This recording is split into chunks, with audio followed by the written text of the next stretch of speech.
Ladies and gentlemen, this evening's performance of The Diz Explorers will begin in 2 minutes. Excellent listening locations are still available all around Showcase Promenade. Due to the use of alcohol and opinions around the lagoon, for your safety, we request that you remain on the promenade side of all railings. During the show, please watch your step and take small children firmly by the hand. Once again, this evening's performance of The Diz Explorers will begin in just 2 minutes. Thank you.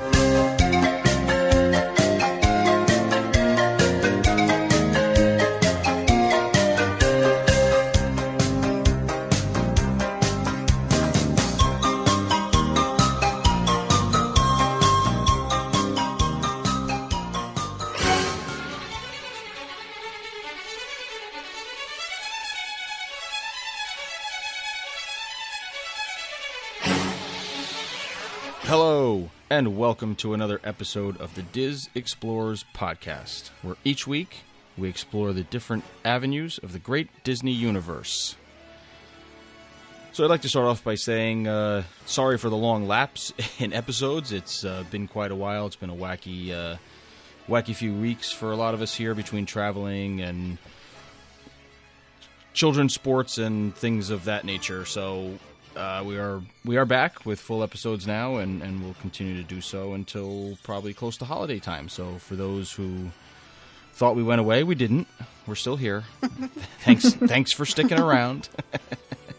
You'll get a barrage of episodes this week as I roll out all the stuff that was recorded before my and Milford's vacation and everything else. So anyway, we've got 5 out of 6 today. Crystal is surprisingly training for another marathon. I know that's a shocker to all of you, so she's long asleep now in preparation for her next run. So this week, I've got a very interesting topic. We're going to be talking about VIP tours and experiences at Walt Disney World and in Disneyland.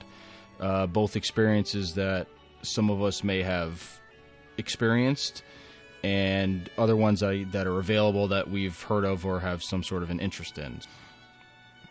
The only one I've done, and it's as recently as was last year in Walt Disney World, was the Keys to the Kingdom tour, which is one of the tours they offer that the main thing that people get out of it is, or that most people think that they get out of it, is they get to go down below to the Utilidors, which actually isn't down below. It's really first level, and Disney World is actually on the second level.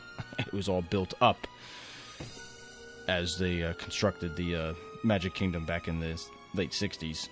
So, but there's much more to it than that. These tour guides that you have are well versed and well steeped with knowledge as part of their training, and probably because they share the same love and passion. It's not a position you would take just to say you work at Disney World. Like, you have to want to do this. There's extensive training and extensive knowledge that you have to learn and remember to even think about becoming a VIP tour guide. And I'm sure that applies probably to other positions as well. I know Milford has a friend that is in that area, so when he speaks about that, I'm sure he can vouch for it. But so the Magic Kingdom one is fantastic.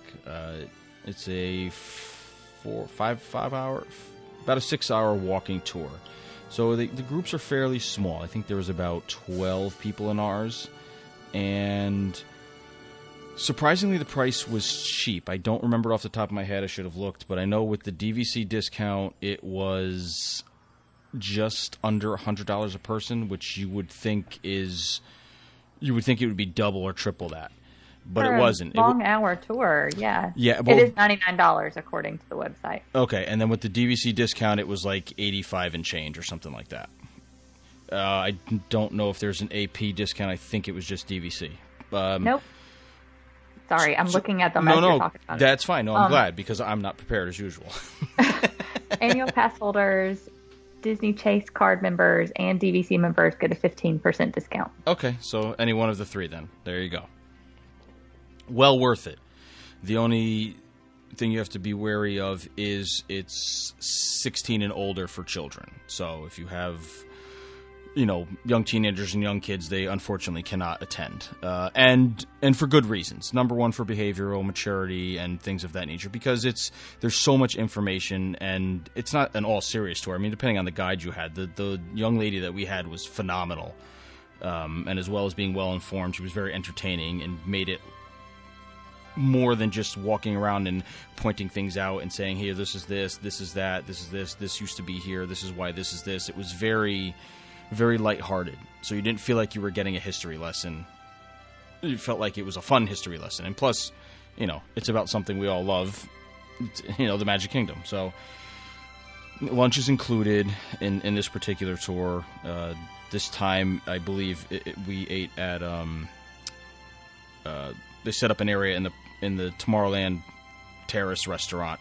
I believe in years past it used to be Columbia Harbor House. They would give you a section up on the second floor, but I guess it's switched to Tomorrowland. This was as of last year. Could have changed again. I don't know. They do take you on a couple of attractions where you are the only people on it.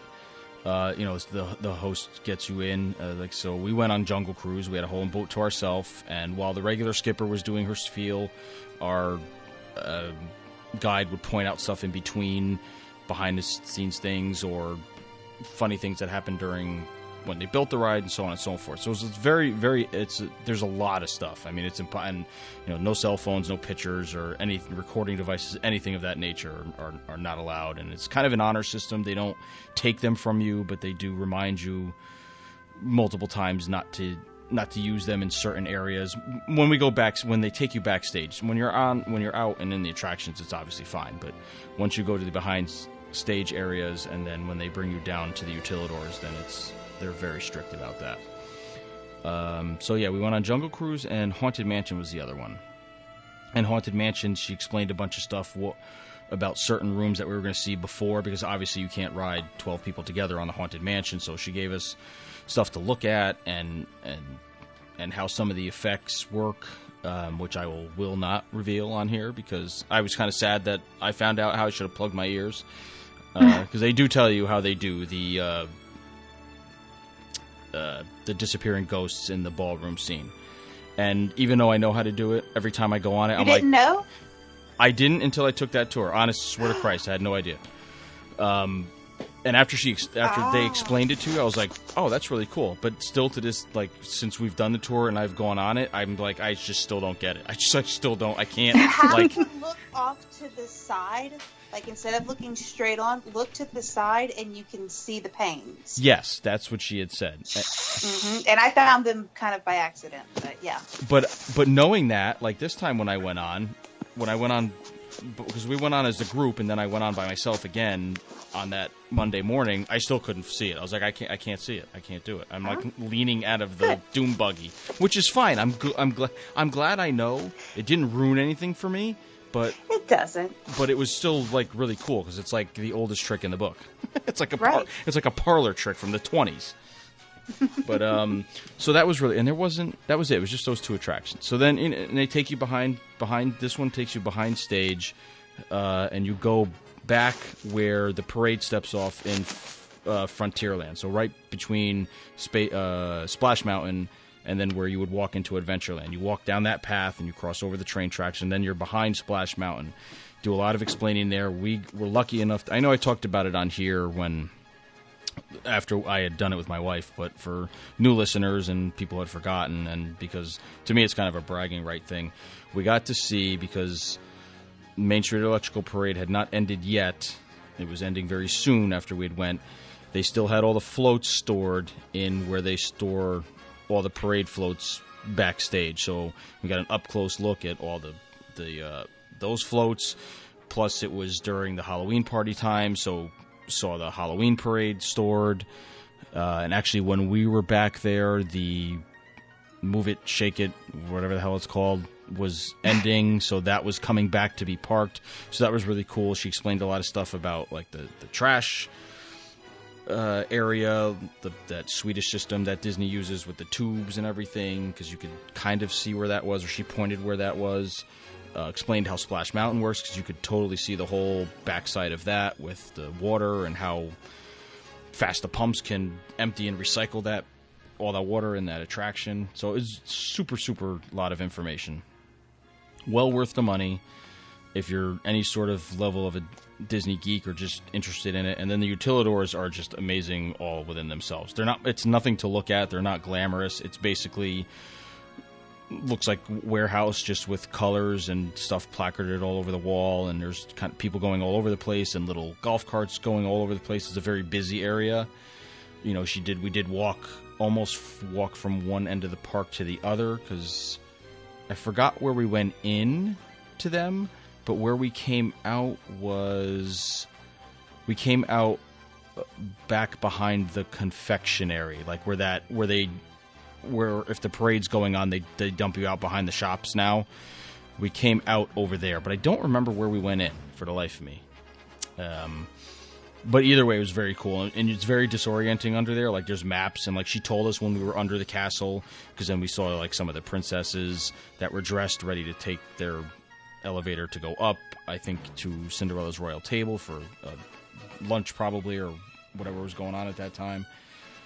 So it's amazing. It's just amazing how it all works. And that's that tour. And I believe there's a longer one. This was a 6-hour. I believe there is an 8-hour tour as well. How much more it covers and what else it does, I don't remember. I know she had said it, what the difference was. I think you spend a little more time down there, but I'm not sure what else it entails. So you'd have to look that up and check it out. But definitely worth the money for anybody who's been going, and even for newcomers too, just to, hear all about it. So, and see, I was talking about this. I remember we did do one of the, I guess it's not a VIP tour, but it could be. But my wife and I also did the Wild Africa Trek at Animal Kingdom, which was quite a bit more money, but to me, well worth the price. That was phenomenal. You basically I was going to ask. You basically go on the safari, but not in the safari vehicle. So if you're on the safari and as you're coming through the plains area, like where the giraffes and stuff are, and as you look, I forget which side, if you look out the left side of the thing, I guess, you could see all these bridges that look like broken bridges with holes in them over the water and these towers and stuff. You get to walk along those to see the safari area. They take you right near where they feed the hippos, and you're lanyarded on to everything, and they feed the hippos right in front of you, and you're pretty much right there. So there's one of those rickety bridges right there by the crocodile pit, too. Yes. Yep. So you walk along that one. The crocodiles had been gone already. Or no, they weren't at that point. But, yeah, so you do that, and the views are just amazing. And then there's a little outpost in the middle of then you get in a safari vehicle, and you jump on in line, and then you go off the path, and there's like a little outpost, more or less, that has restrooms in it, but then that's where you eat lunch. So they bring everything on the thing with you, on the safari vehicle, and you get to eat lunch, like, overlooking the plains area, so you can see like where the elephants are. Yeah. So you just get to sit out on this porch, and you're eating the amazing lunch that they brought to you, and you get to drink the jungle juice that everybody loves. They bring that out there for you, and they give you it was about a good half hour. You just got to sit and watch, and there was another walking area. You can walk all the way out, like, into the jungle more area to look out. So it was absolutely awesome. It was definitely worth the money. That one was, I think, close to $200 a person. It's $250. Yeah, it's gone up then. It wasn't, I think with the discount, it was a little less. But it was awesome. I would do it again. I would do it again in a heartbeat. I think my wife would too. It was just amazing. It was just absolutely amazing. I'm glad you brought that up, because the Animal Kingdom tours are what my husband and I are trying to figure out which ones we want to do. We're trying to take another Just Us trip sometime next year. Oh, you guys should definitely do that one then. Well, there's 4. So here, we're going to throw it out to the group, and y'all help us decide. All right. There's the Wild Africa Trek, which is everything that you just described. But then there's also something that kind of sounds similar. It's called Savor the Savannah, and it's an evening safari experience. Okay. So it sounded very similar, and in fact also includes It says a sampling of African-inspired tapas paired with a selection of regional beer and wine. Oh, that's one step above. Nice. And it's cheaper. It's $169 before the discount. Any discounts? Wow. Yeah, I'd not heard of that one. That probably started once the park started staying open later. Right. Right. That's probably awesome. Yeah, ours there was no alcohol involved in this. It was, the lunches came in like a little steel tin thing, and it was like some sort of like the Tiffin's things. Yeah, right? It was like a granola and yogurt type thing. There was like charcuterie meats, a hibiscus flower that you could eat. It was like a well-rounded mix of everything. It was awesome. I ate absolutely everything, and then whatever my wife didn't eat as well. It was very good. Everything was awesome. It was just so good. Yeah, that's pretty cool. I would be interested in that too. It looks really neat. And then there's another one that literally just started last month, called the Ultimate Nights of Adventure VIP Tour. Oh. Which is a 4-hour group guided tour. But here's the thing. It's where I found out about the expedited fast pass. Uh-huh. Basically, it doesn't really say anything about a tour, but it sounds like you have a tour guide that gets you on Everest, the safaris, Flight of Passage, Navi River Journey, Dinosaur, and special seating for Rivers of Light. Oh. Plus, you get a little timeout for snacks and a drink, either non-alcoholic or alcoholic. It is also $250 per person. Oh, wow.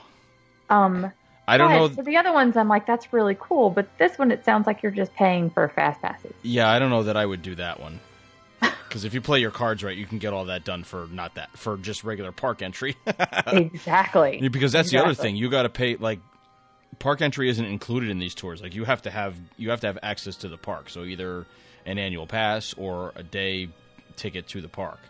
So yeah, you have to add that to the cost as well. I mean, we're annual pass holders, so I tend to forget about that because I'm like, we get the annual pass and then renew it all the time, and it's kind of out of sight, out of mind because I don't have to worry about it. But when you think about it, for these type of things, it definitely has to go into the cost. If it's something that, if you're only going on a 3-day trip and you're getting a park hopper, or you're doing 1 day, one park type thing, then it's something else to throw into the planning mix. The good thing about the Keys to the Kingdom one is it does start early. It starts at park open. So you're not killing your whole entire day. So we were out of there by I think it started at 8. We met in Tony's Town Square, and we were done by 2:00. So then you have the rest of the day to plan your fast passes and do whatever you wanted to do. So in the Wild Africa Trek, I believe you get to choose your time because it was only about an hour and a half, I think, for the whole experience, or 2 hours. So I believe we picked like a mid-morning thing, like a 10 o'clock or something like that, I think. Just so like some of the animals were out and about. But so I know this is kind of getting off track, but I found it interesting when I saw the one in Animal Kingdom about where you're essentially paying for fast passes. So I wanted to compare it to other tours in the other parks and found one in Magic Kingdom called the Ultimate Day of Thrills VIP Tour. Have anyone heard of or experienced that one?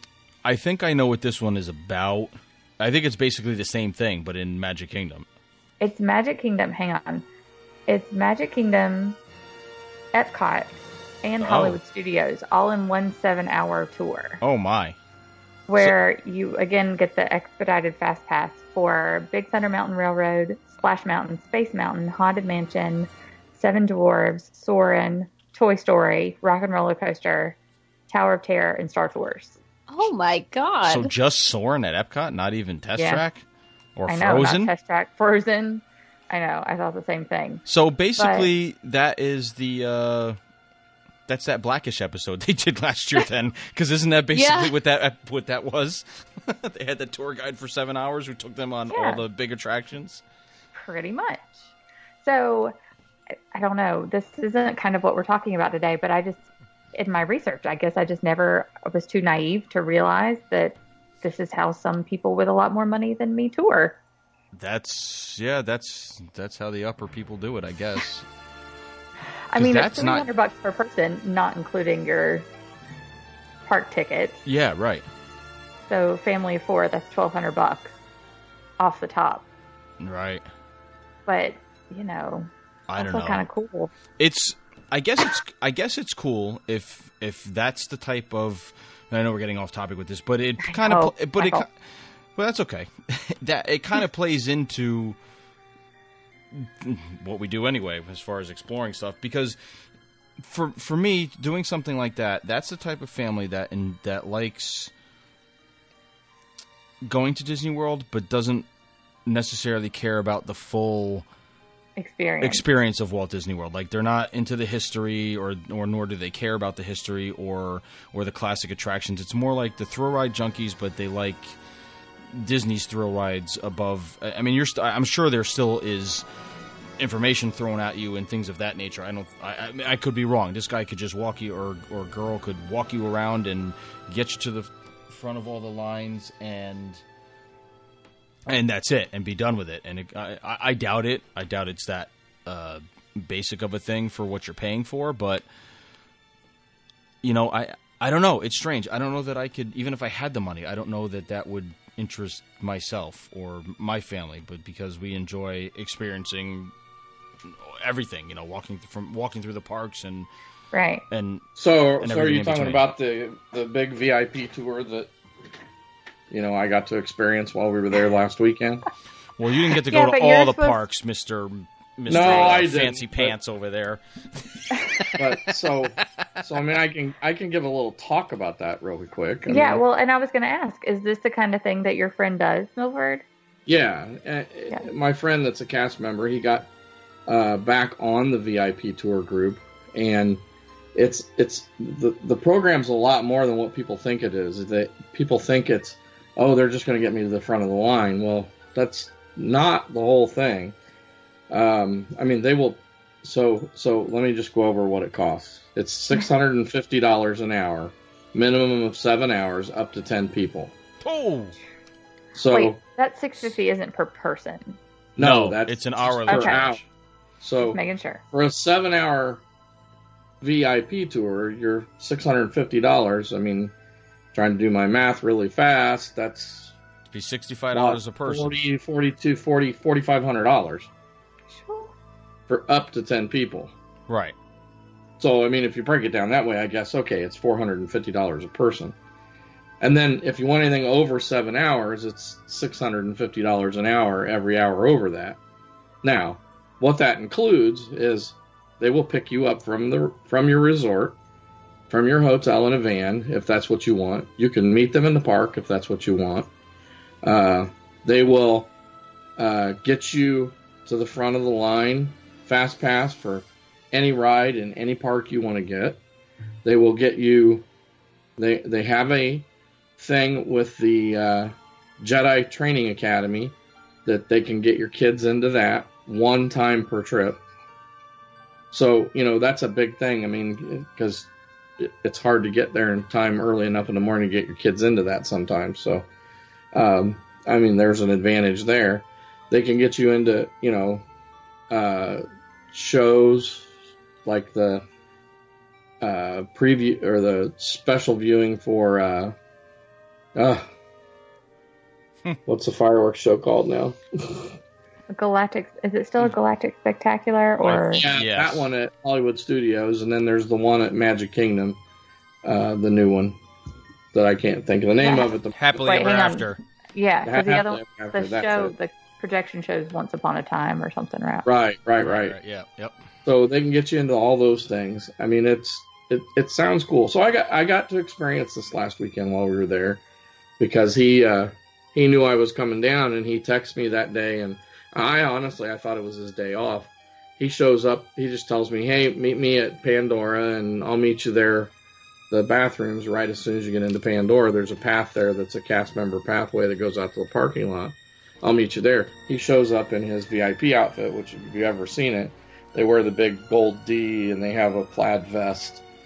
He took me to, we'd had plans to have lunch, and we had lunch there at the Satuli Canteen, and then he took me on the Navi River Adventure, and then also on Flight of Passage, which he walked right up to the Fast Pass line, said, I've got one guest, and we went right straight through.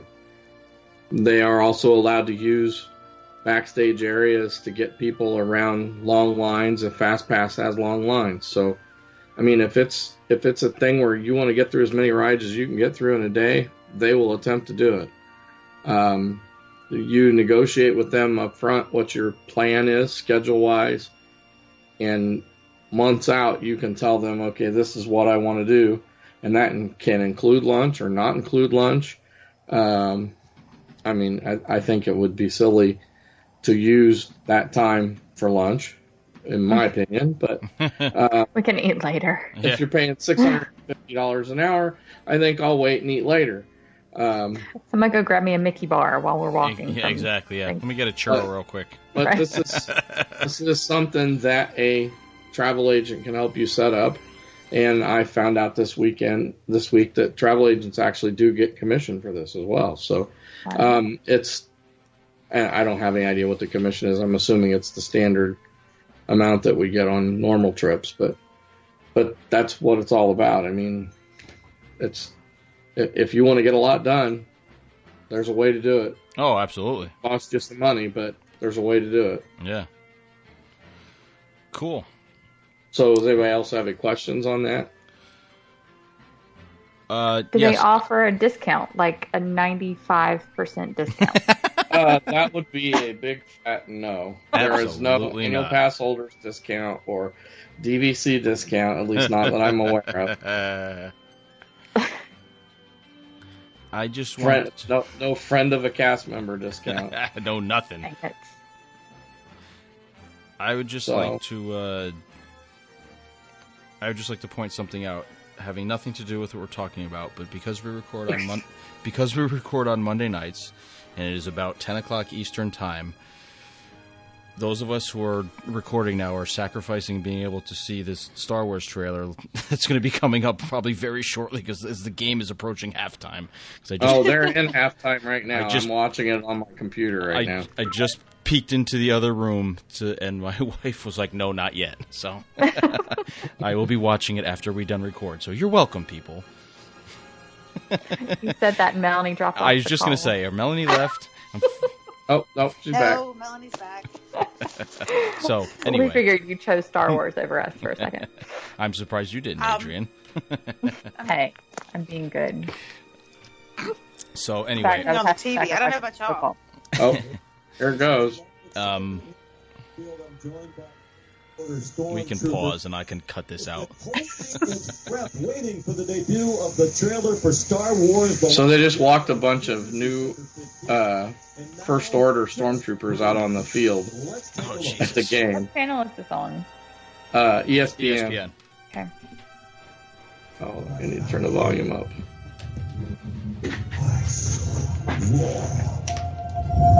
Untamed power. There, can you guys hear that? And beyond that, something truly special.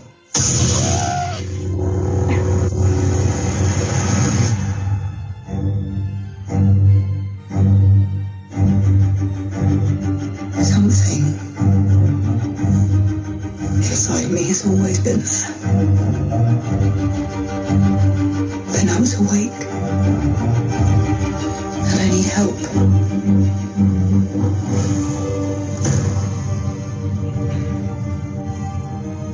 I've seen this Ross strength only once before.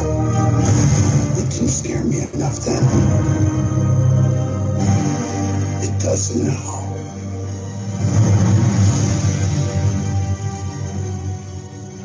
Let the past die. Kill it. If you have to. That's the only way to become what you were meant to be. God, I can't stand his voice. Oh no, I didn't want to see that. Shut up, I can't see anything.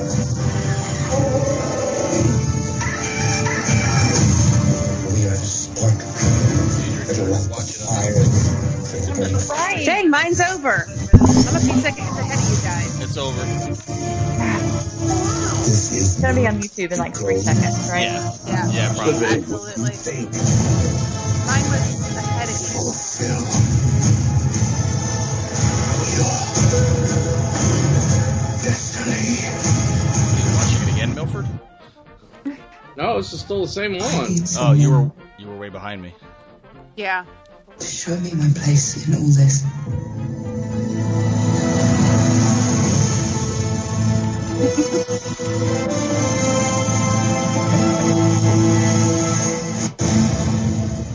Oh, this is gonna be like Empire Strikes Back. It's gonna be awesome.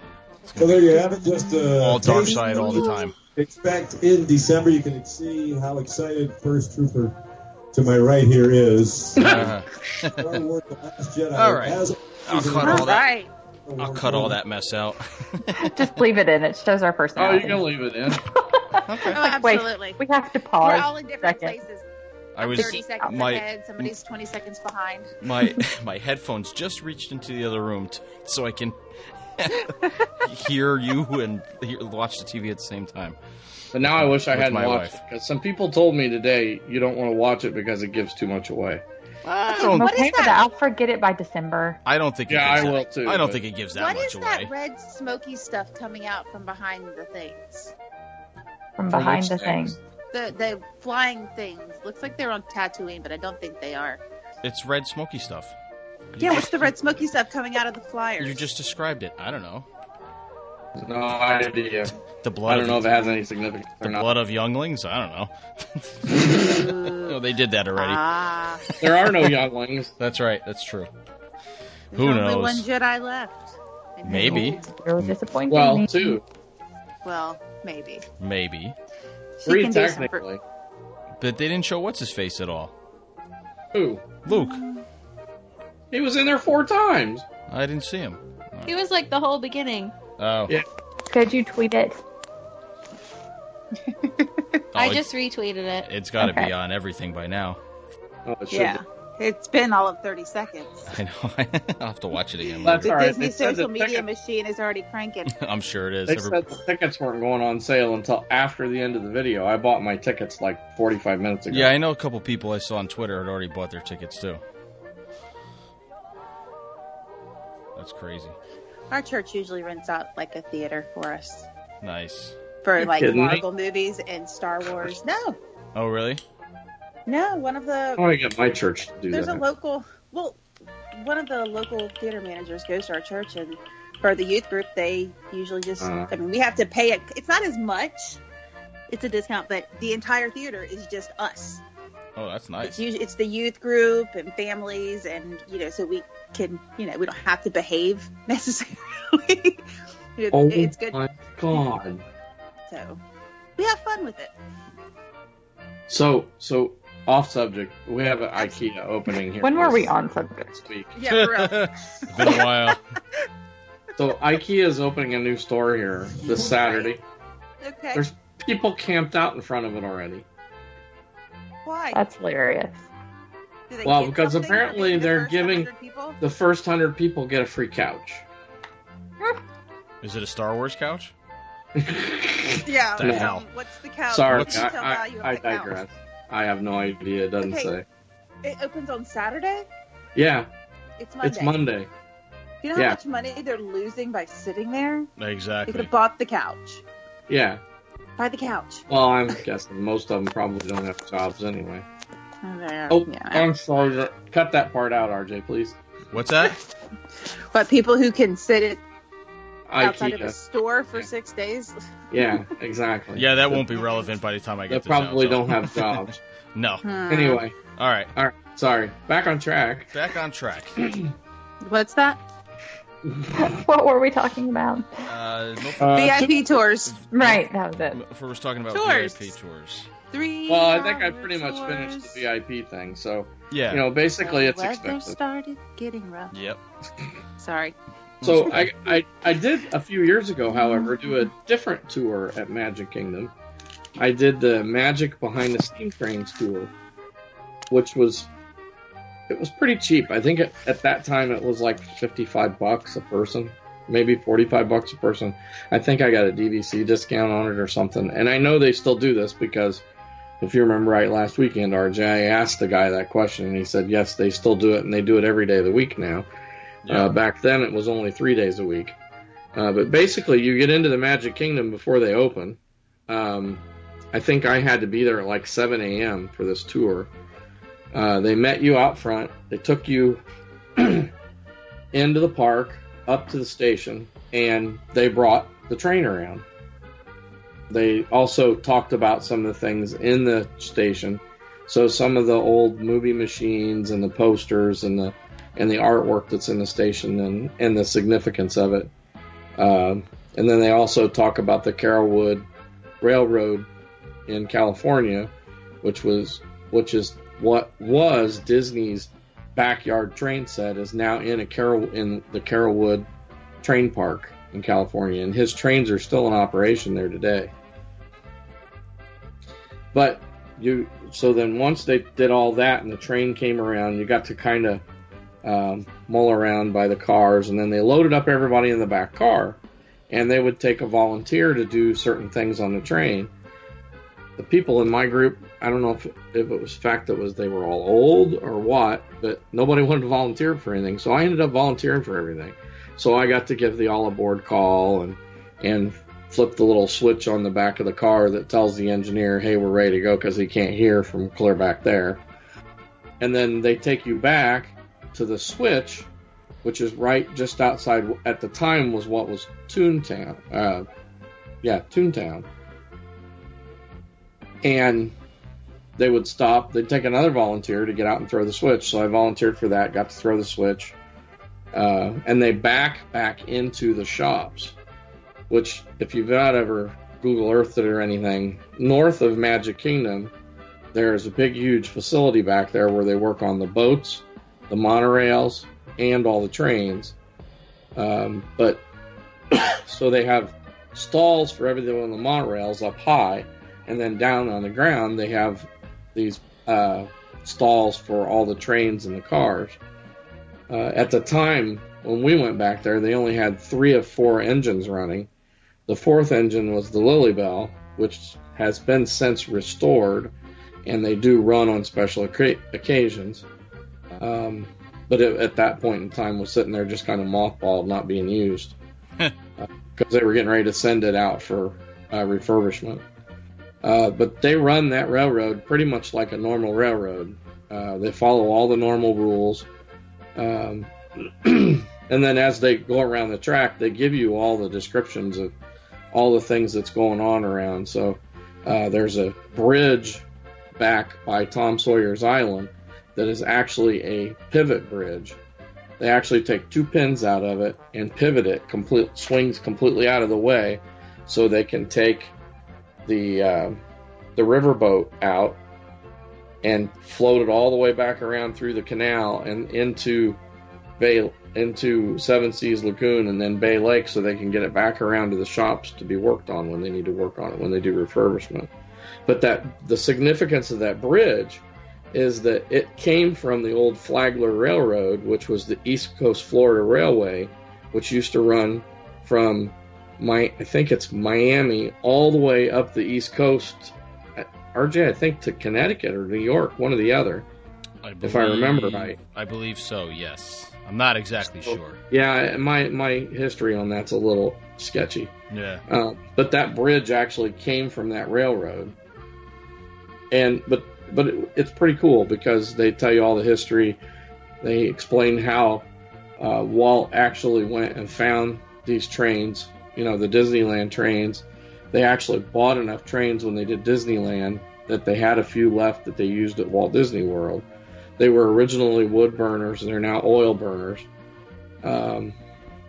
But pretty cool. I mean, it was neat. If you've never taken that tour, you should go take it, because there's a lot of history in what they give you about Walt and his trains and that history behind all that. I could tell you, I've never done that tour, but on our recent trip last week or a week and a half ago, whenever the hell it was, as Milford said, we were on the steam train, and Milford was talking to a couple of the kids that were in the back, and they were training, and they had asked him if he wanted to give the all aboard and signal and stuff as we left at a Main Street station. So he had said he had done the tour before, and asked me if I wanted to do it. So then I got to do it, which was awesome. And beyond being able to say all aboard, you got one of those highly coveted transportation cards that said I was a train conductor for a day with my name on it. So it was, it was like a little kid all over again. I got a sticker, and then you got those, and it was like a bigger card than like the monorail co-pilot cards. Oh, yeah. It was awesome. I was like, holy crap, I'm going to cherish this forever. Children will never see it or touch it, so it doesn't get messed up. But, yeah, so that was pretty awesome. I had no clue they ever did that. Yeah, I kind of knew that they did that. That's why we walked back. That's why I said, hey, let's walk all the way back to the back of the train, because it wasn't crowded. I just figured you didn't want to be seen with me, so you were going to hide in the back. Nah. Anyway.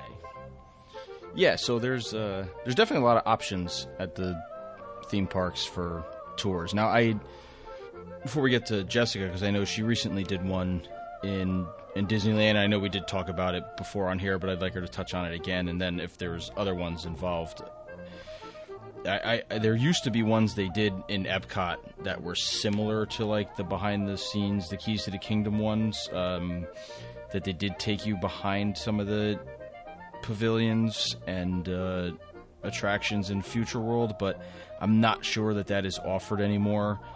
They did used to do things in the Seas Pavilion with the dolphins and things of that nature, but I know my wife and I looked into that a couple trips ago, and that had been discontinued because it depended on the health of the dolphins, I guess.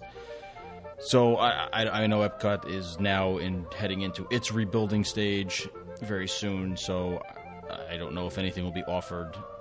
Plus, nothing is sponsored anymore, so who knows what all those backstage areas look like at this point. They do have something called the Undiscovered Future World, a 4-hour walking tour of Epcot. That's right. Okay, so they still do that. Yeah, they do have that one, and they have Behind the Seeds, which is in the land, which is pretty cool. Right. I liked it. It's cheap. It's $20.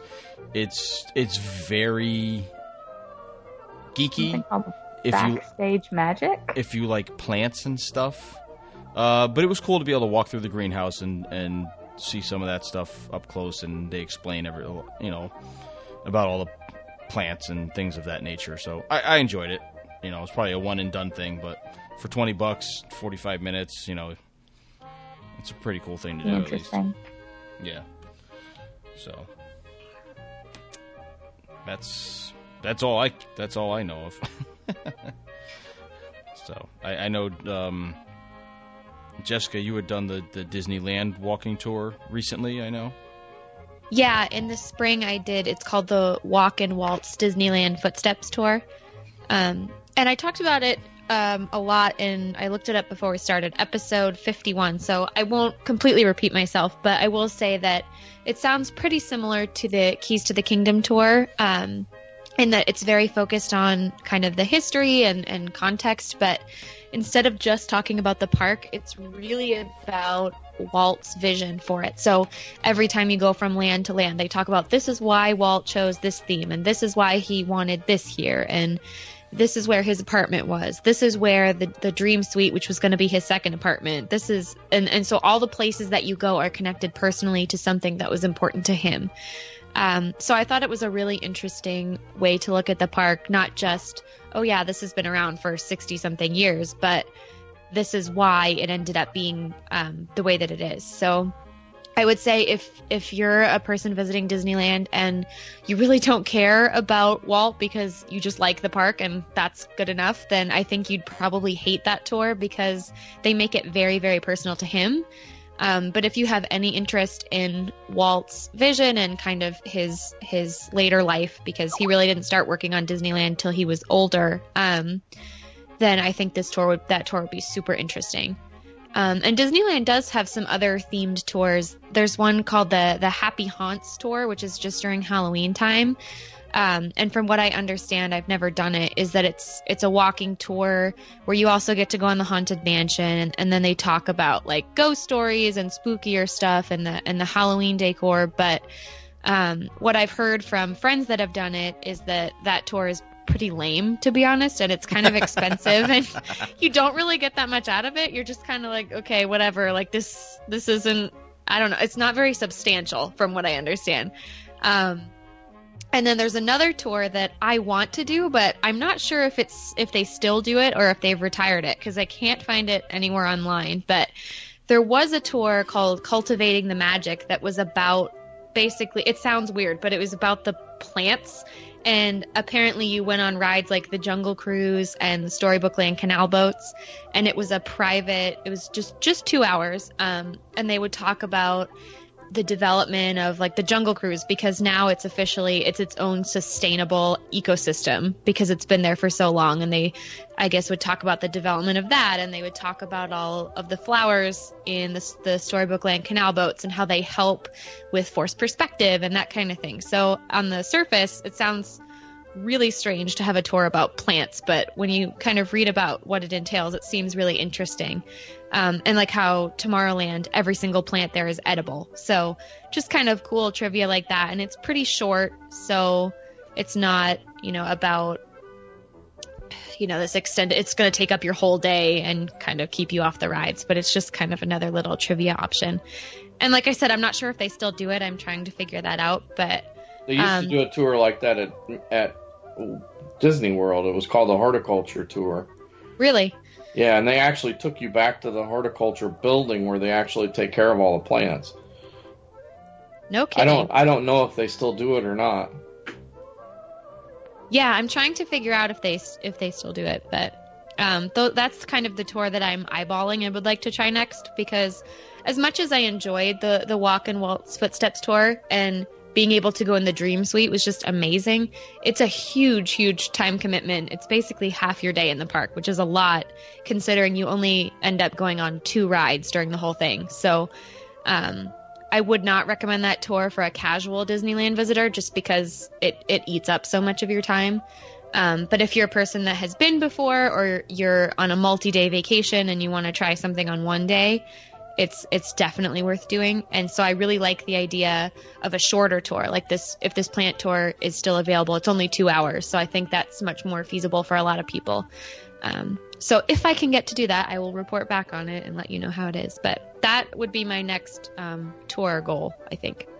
So I just looked it up on the Disney World site. They still offer, it's called the Gardens of the World Tour, and it has 3 different editions, and it's basically it basically circles around Epcot and all the different seasonal festivals. So there's one for fall for the Wine and Food Festival, there's one for spring for the Flower and Garden Festival, and then there's just a Experience the Stories of Our Gardens one that's kind of, it looks like maybe a summer one. And it's like $85 a person. That's not bad. No, not horrible. That's probably pretty cool. It doesn't say anything about discounts, but I'm sure they probably offer discounts for it. They could. And I'm pretty sure they still do the holiday tour where they take you back to the building where they store all the holiday stuff. Oh, really? Now they do it during Christmas. Right. Because obviously the building doesn't have as much stuff in it, but you can see what they do. But you can see what they do to get ready for the holiday season. So I know there's that one in addition to this one. So that'd be pretty cool. I'd be interested in, especially if it's the Epcot one, especially if it's around flower and garden time, because then you probably get to see. Well, I guess if you're going to where everything's stored, you'll see all the special topiaries that they put out with all the special characters. Yeah, definitely. So we'll see. Yeah, and the one at Christmas is actually called Disney's Holiday Delights. It's a little more pricey. It's $259 a person. For a 5-hour tour. For a 5-hour tour? Well, yeah. You know, maybe they're probably not as popular, those ones. So people that would sign up for that are people who really, really want to do it, and maybe they keep the price point high because the stuff they're showing you is I don't know. Sometimes I wonder what the motivation is for this stuff. Like, I know it's a moneymaker, and you get to see a little bit of behind the magic stuff and things of that nature. But I've that Keys to the Kingdom tour, I definitely forgot more than we were told, and to do it again, I know a lot of it would probably be repetition, and I would try to suck up as much information as possible. Like I said, you can't walk around with a recorder in your pocket. I'm sure you could if you really wanted to, but as far as just for the wealth of knowledge that you're going to gain from it, but I don't know. I feel like if they didn't do any of these things, that everybody would be fine, but the fact that they offer them is fine as well, if that makes any sense. I just contradicted myself, but I don't know. I mean, it's cool. If I had never gotten a chance to do the Keys to the Kingdom tour, I'd be okay with it. It was just a great opportunity, and my wife and I were able to do it because we were on a trip without our kids. Now I know when my kids become of age, if they're interested in doing it, then we will definitely do it again with them. But I've got a few more years before I have to worry about that. So who knows? I don't know. This may be a silly question, but Melanie and Milford can answer this. Do they do any sort of things on the cruise line? Is there any sort of behind the scenes or tour of the ship besides the normal areas type thing they offer, or probably not? Well, they do have. Well, they have the Art of the Theme show tour. That's all in the front spaces. There's no backstage areas on that one, but that is a tour for adults only. So that's a nice thing about that particular tour. And they go through many of the areas, and they'll explain the decorating choices, because if you've seen the ships, they're stunning. And nothing is there by accident. From the color schemes of the art to the color and the decoration of the carpets, there's a reason for everything, and it's part of the overall story of the ship itself. So the Art of the Theme show tour explains that, and it's offered on every cruise on every ship. Okay. Yeah. So that's one that I highly recommend, and it's free. You don't even have to sign up. You just meet. They just show up. You just show up where it says to meet on the Navigator, which is your daily schedule, and you show up usually around Palo or Remy. That's where I've always started. Have you ever started anywhere else? I've been on 4. It's always started at, it's always been right outside Palo. Mm-hmm. So, and they'll take you through many decks. There's a lot of walking involved, but it's really fun. If families begin to kind of tack on to the back, the cast or the crew members are very quick to politely let them know that this is not a tour for children. So nice. They're very good at keeping it adults only, even though you are wandering throughout the ship. So I won't give away too many of the things that they shared on it, but it is very interesting. Again, if you're kind of into those sort of details, I wish I had a notebook with me. I would have taken down every word they said. That's a good idea. Notebook next time. And unfortunately, they don't bridge. They used to do bridge tours, but they stopped that after 9/11 for obvious reasons. Yeah, I'm sure. But they do still do the galley tours. Galley tour. Oh, that's cool. And they actually take you in the kitchen on deck 3, which services 2 restaurants, I think. Wow, that's probably amazing. Yeah, in itself. It services on the Dream, it services Royal Palace and Animator's Palette. So that particular kitchen on deck 3 services those 2 restaurants. And it's a big kitchen. I mean, that's a big galley. I can imagine. And a lot of people moving around in there all hours of the day. I believe it. Huh. That's pretty awesome. The bridge tour must have been fantastic. Yeah, those that I know that have gone on them, obviously we didn't start cruising until after 9/11, so yeah, same here. We never got to experience that. So, no. But people I've talked to said that the bridge tour was pretty cool because they would explain what everything in the room does, and right. Yeah, it's pretty awesome. Probably bad. Yeah, it's probably why they don't do any of that stuff anymore. Yeah. Like you said, for obvious reasons. Darn terrorists. So, yes, bastards. All right, My husband was in the Navy. He's all good. We don't need to see any more bridges. That's right, yeah. Yeah, there you go. We're done. It's old news for you. We'd rather be the passenger. Yeah. Yeah. We don't need to see engine rooms. We don't need to see corridors or things like that. We're good. Oh, Melanie. RJ. Okay, so as you can see or hear, there's plenty of options pretty much wherever you go. I'm not sure about any of the overseas parks. I mean, this is all information you can easily look up on any Disney website, official and probably non-official. But as far as for the stateside parks, you definitely have some options running different price points to different age ranges and different levels of where they go and how much information is shared with you. So do what you will with that information, and if anybody, any of our listeners end up going on any one of these tours that we talked about tonight, we'd love to hear about your experience. So you know how to get in touch with us. We tell you every week. Now's not the time to repeat it. You can wait till the end. So with that being said, this episode is, like I said, we record on Monday nights, so tonight is the 9th.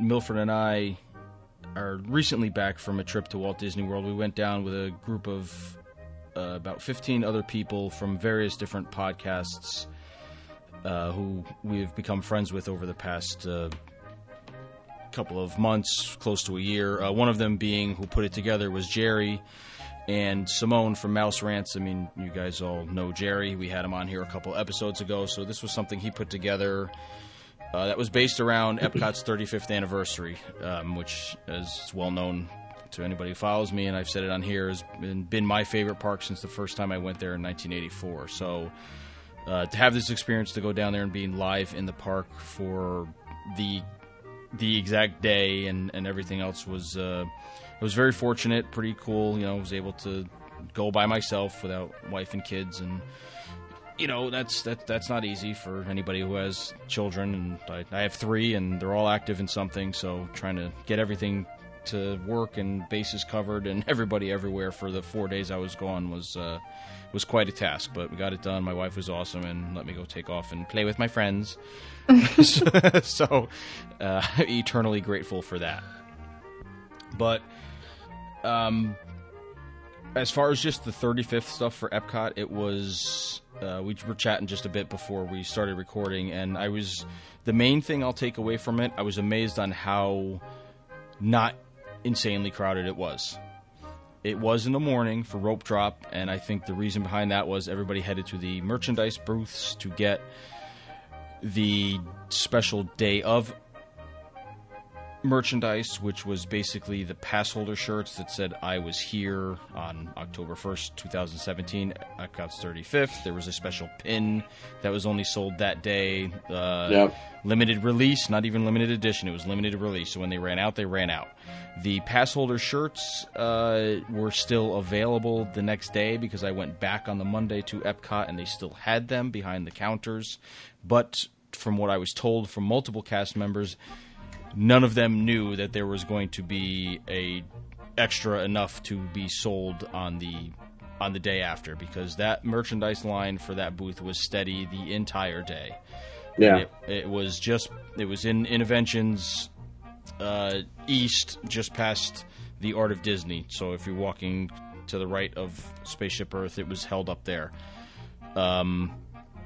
So, and that line was steady. I waited like I said, I got there at rope drop.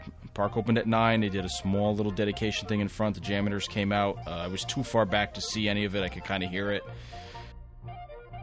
I waited in the merchandise line for about an hour, grabbed my stuff, and then I was out of there and kind of met up with the rest of the group. Some of them were waiting at the pin station for stuff, which I was jumped in line with them, and basically just to talk with them. But then once we got closer and I looked at the pins, I was like, I want some of them. So I scored a nice Kitchen Cabaret pin from the original Land Pavilion. Oh, that's cool. And I got a one of the Seabase Alpha pins from the Living Seas Pavilion, which was so. I guess this was a series that they've been going on with. So unfortunately, I think some of them have been sold out already, being the World of Motion and I believe the Horizons one, which would have been awesome to have, but I was never much of a pin collector. I just kind of saw them, and I was in line with those guys just BSing, and I was like, all of a sudden we were up to the register. I was like, oh, I'm here, so let me grab these, which I'm sure the people behind and everyone else in line must have loved as they saw me, walk into the middle of the line. But, hey. Skipper. Oh, well. So I did see on Facebook, though, that whatever's left is now up on the Shop Disney Parks app.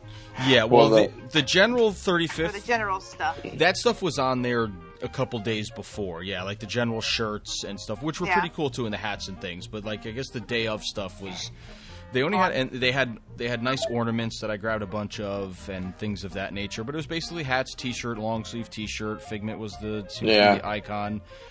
They were pretty cool. They weren't the greatest designs in the world. The pass holder shirt wasn't super duper awesome, but being a pass holder and being a fan of Epcot, I just I grabbed it just to say I had it. So. And the blue and yellow 35th shirt that said I was there was actually available on the Disney Parks app that day. So. Right. And that was the one that actually sold out. Yes. Yeah. So. My biggest takeaway was, I didn't get to see they did a little stage show behind the Fountain of Nations, closer towards World Showcase. It started at 10. I was a few minutes late for when it started getting out of the merchandise line, but the crowd was so deep at that point because people either went for merchandise or went to see that. So I was too far back, being a short guy, to see anything, so I didn't really bother trying. I just my philosophy on that was I'll probably get a better vantage point of watching it either on YouTube, or I know the Parks blog was live streaming it, I believe, as well. So I've yet to watch it, but I definitely will. And there was many other things going on around the park. We had some events scheduled with the group we were in, doing some activities around World Showcase. So then we went on and we had a lunch at Beer Garden and did stuff of that nature. And so fast forward to the end of the night, Illuminations. A lot of the group had previously booked, before it turned into this grand meet, one of the Illuminations cruises to see the fireworks, which is pretty. I've never done one, so that's cool that they got to do it. So I headed over to my normal spot over in Canada, which doesn't give you the greatest vantage point of it, but they had this obnoxious stage for the Chew in where the Fast Pass viewing area is usually, so that area was ridiculously limited on seating. And just have, sentimental and emotional reasons that I like to stand in that certain area. So, I got there about 45 minutes before it started, and people were lined up. I mean, it was, I would have liked to have been right on the fence. I was a little bit back, so it wasn't terrible. I still had a great view of the show. Show was a normal Illuminations. They had a tag at the end, which was absolutely phenomenal. Absolutely, videoed it on my phone for whatever that's worth. It played some of the original Epcot music from those opening 10 years, some of the classic songs, and the original entrance music and taglines and things. But the fireworks were absolutely insane. Better than the Christmas ones. The tag that I'm strictly talking Illuminations here. Better than the 4th of July ones that I've not seen live.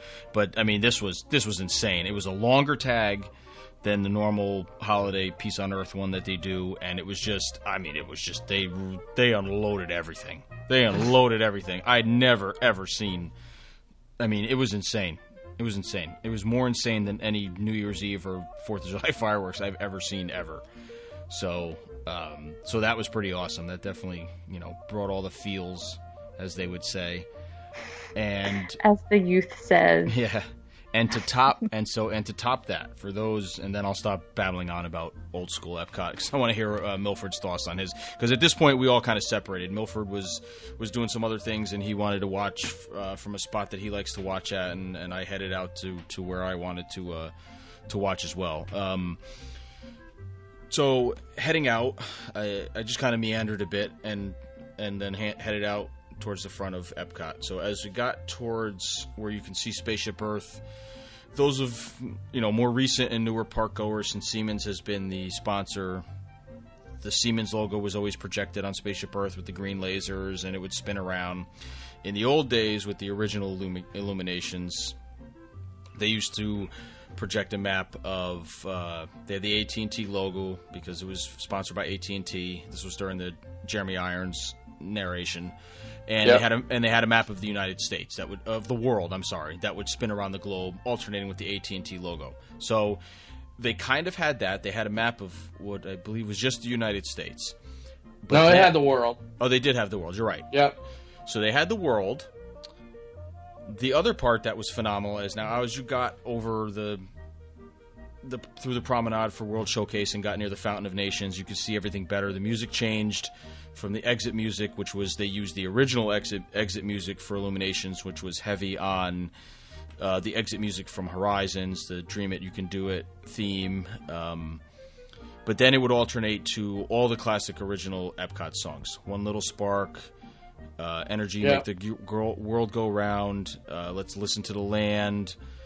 But then the lasers that they were showing on Spaceship Earth were phenomenal. It would rotate from like these just regular nice round designs to then the circle design of the old Epcot logo with the rings all together, and then the insignia in the middle.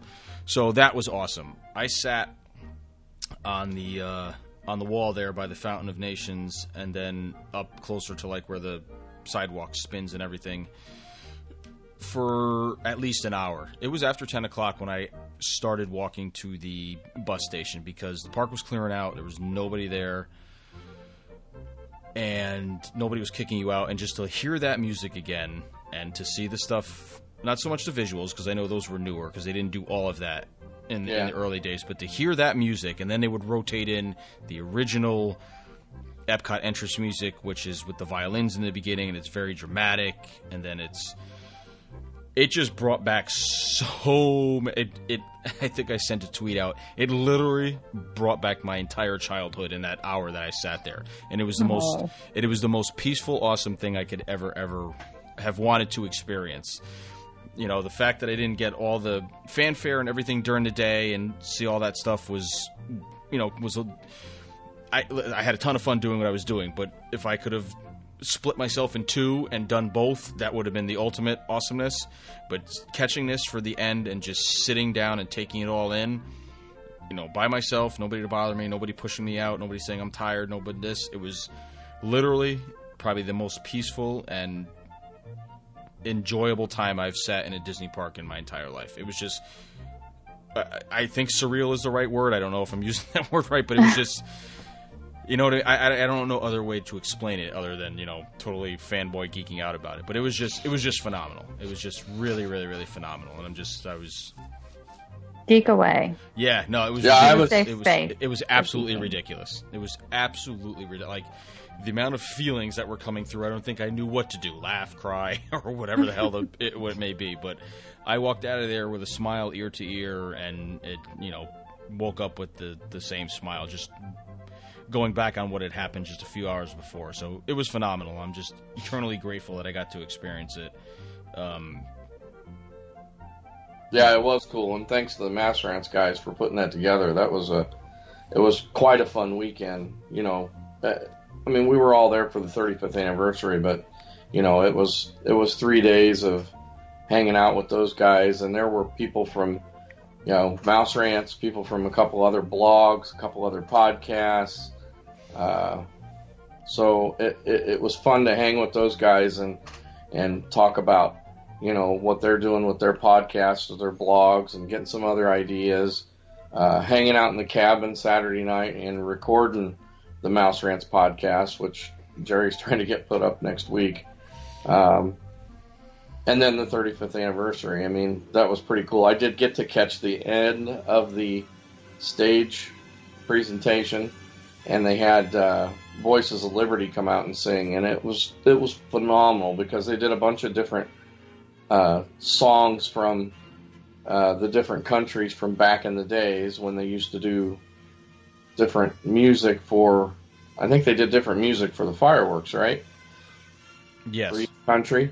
Yes. So, during the original illuminations. They did some of that, and then they ended it with the song from American Adventure at the end of the Golden Dream.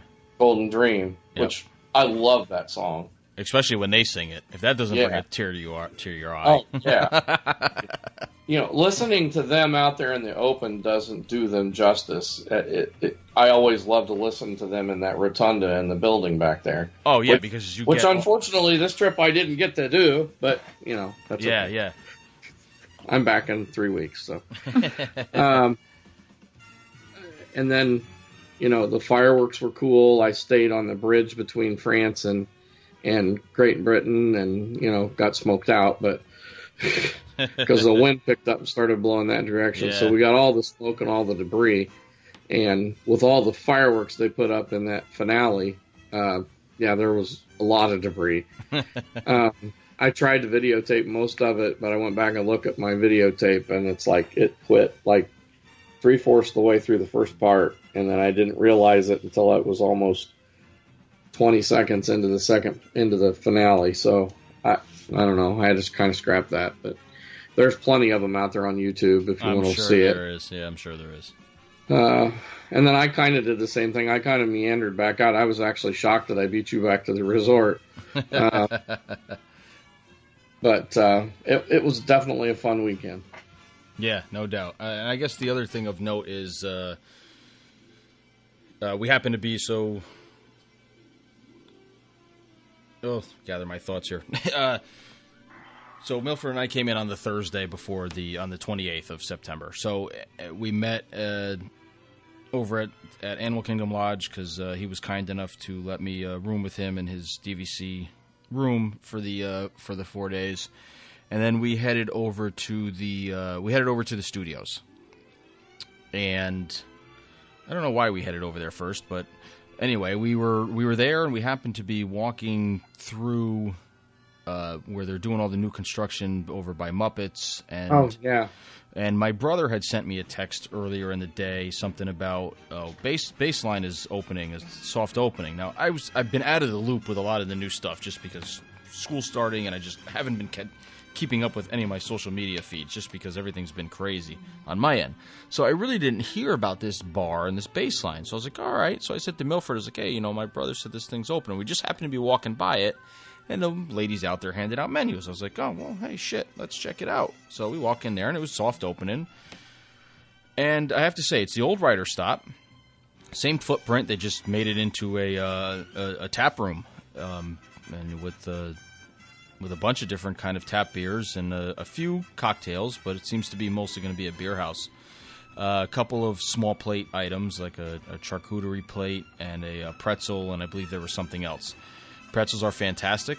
I can attest to that. We had a couple of those nice and soft, beautiful, nice, perfect, like fresh right out of the oven pretzel. Beers were good. Got a beer flight and, tried some stuff, some new stuff that Milford got me to try and some stuff I know I liked. But I definitely see it as a place that I will frequent anytime I'm in the studios because it was very awesome. And we went back with the group on another day and hung out there for a while too. So, felt proud that we were. We actually got to be there for something first day. Yeah, right. We were that there. Almost never happens. We were there before all the bloggers, any of the Lou Mangellos and everybody else of the world.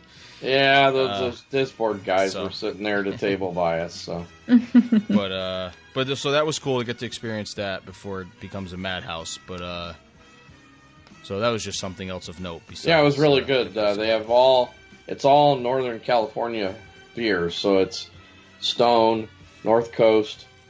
I'm going to forget one of them. I know I am. Green something? Green Flash. Green Flash Brewery. Lagunitas. Yeah. Oh, what was the fifth one? There's another one. And then Ace Ciders. So they had one of the Ace Ciders there. I can't remember which one it was. It was not the apple cider. It's one of their different ones. I think they have a lot of different ones. I'm sure the menu's online. I did take a picture of it. I've got pictures of it too as well. So. Throw it up in the Facebook group. So. Yeah, and then while we were at Epcot on Sunday, and we were eating at Beer Garden, yours truly got picked to be the beer meister. That's right. That was pretty cool. I've been going to that place for years and never gotten picked to do anything in that restaurant. And, the band guy looked right over at me and said, "Sir, you look like you like Oktoberfest beer. So why don't you come up and help us out?" So I've got video of that. I'll try to get posted up to the website. Yeah, definitely. I think I can get that from Simone. So. Yep. And she's not on here, but we did get to. Crystal did come, being a local. She came and hung out with us on Sunday for a couple hours. So thank you to her husband for letting her come out and play for a little while with her friends, because she came by herself and walked around World Showcase with us. It was awesome to see. For me, that's the second time I've gotten to see her. And at least this time we got to hang out for a little bit more and have a drink or two together. It was hard with being with everybody to hang out solely with her, but we definitely did have some time together to hang out, and she's a lot of fun. I'm glad she came out again, and I know it was the first time her and Milford had met face to face. So, so Crystal's winning. She's met 4 out of 6. So, I mean, or 3 out of 6. She can't meet herself. So, so yeah, she's met up with Adrianne and myself and Milford. So, so the perks of being a local, she can just be like, "Hey, who's coming down? I'm coming to hang out." So, so that was awesome to see her again.